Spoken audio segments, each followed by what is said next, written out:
Nilai tukar rupiah anjlok terhadap dolar Amerika Serikat pada April 2024. Keterpurukan ini cukup mengkhawatirkan, tapi apakah trauma rupiah berulang seperti krisis 1998?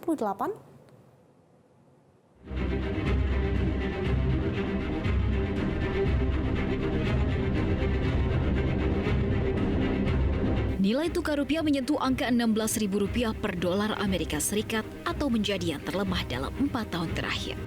Nilai rupiah terpangkas sekitar 2% saat Indonesia tengah menikmati ketupat dan opor ayam di libur lebaran.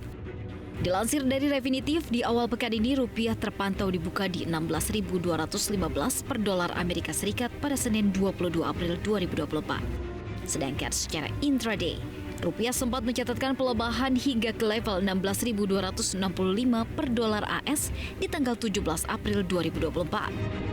Depresi ini melanjutkan amblesnya rupiah yang terjadi pada 16 April yang turun ke angka 16.170 per dolar AS. Pelemahan tajam ini kembali memicu kekhawatiran mengenai krisis moneter 1998 akan terulang. Tapi benarkah demikian? Ternyata pemerintah dan ekonom sama-sama pede tidak akan sampai krisis. Karena selain nilai tukar mata uang, ada banyak indikator lain yang menentukan dan Indonesia masih tergolong aman. Di antaranya soal cadangan devisa yang terbilang besar, bahkan setara nilai impor selama 6,5 bulan. Juga besaran inflasi yang terjaga jika dibandingkan dengan tahun 1998 serta rasio utang Indonesia. Secara umum penurunan rupiah pada 1998 dapat dikatakan lebih kepada faktor domestik yang cukup rapuh.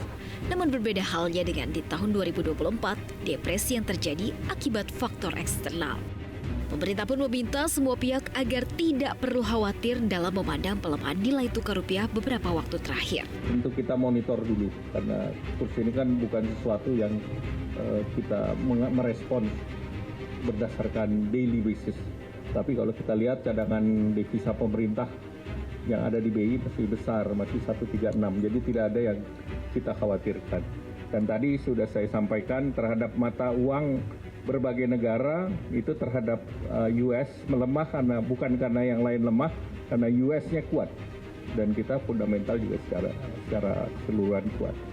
Dan tentu skenario-skenario lain ya pemerintah siap dengan statement yang tadi, APBN sebagai bantalan.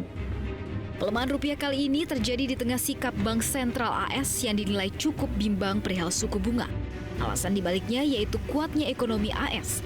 Selain itu, ketegangan di Timur Tengah yang juga kembali memicu kekhawatiran pasar. Tim Liputan Metro TV.